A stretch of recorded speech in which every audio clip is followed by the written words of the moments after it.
Yung part ko po ngayon, kanina po ginagawa. Wala po kung sinitan namin dito. So, wala no choice kasi marami po kami.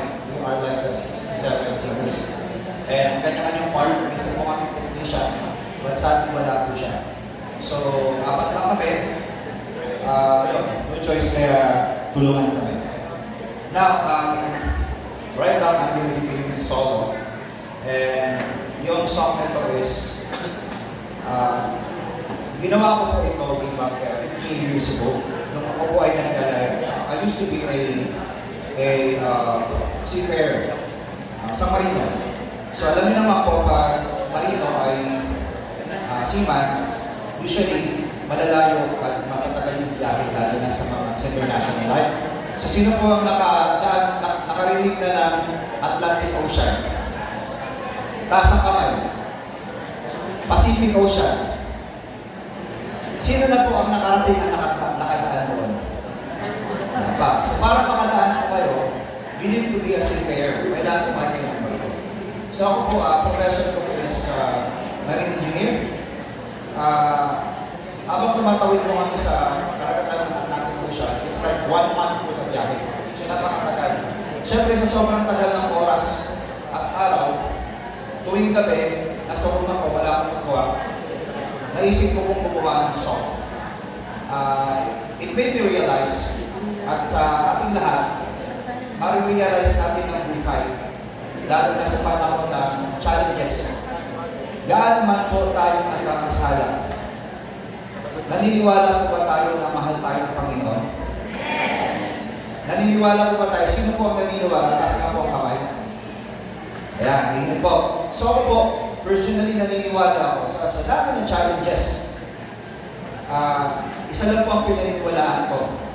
Kasi sabi nga, wala na libre sa panahon ngayon. Tama po ba? Pero, ang pagmamahal ng Panginoon, yun po yung libre at wagas. Okay, at yun po yung my forever. So yun po yung title of the song, Takila, which is, dahil sa sobrang pagmamahal niya sa akin, ganun siya kanagpila kasi kahit sa kapila na ating pagkakasala, tayo pa rin po ay pinagpapala. So the title of the song is Takila, at nabigyan rin po tayong chance para i-via air sa AWR na record ko lang dito sa ating channel dito sa YouTube. So I have 3 songs there na na-record ng tanging seso sa English ko na nabibalitan ito. Basta, subscribe nyo lang po. Kasi hindi ko masyado nakakanta.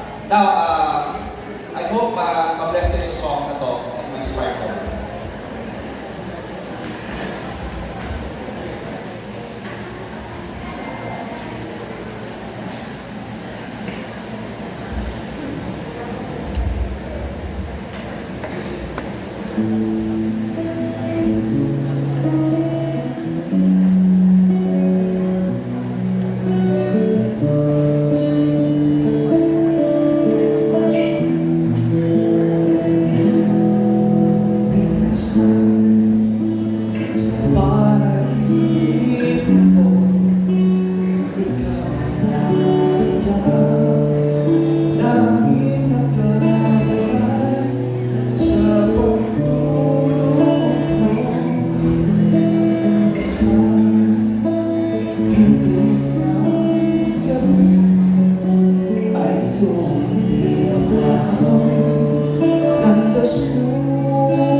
puso ko.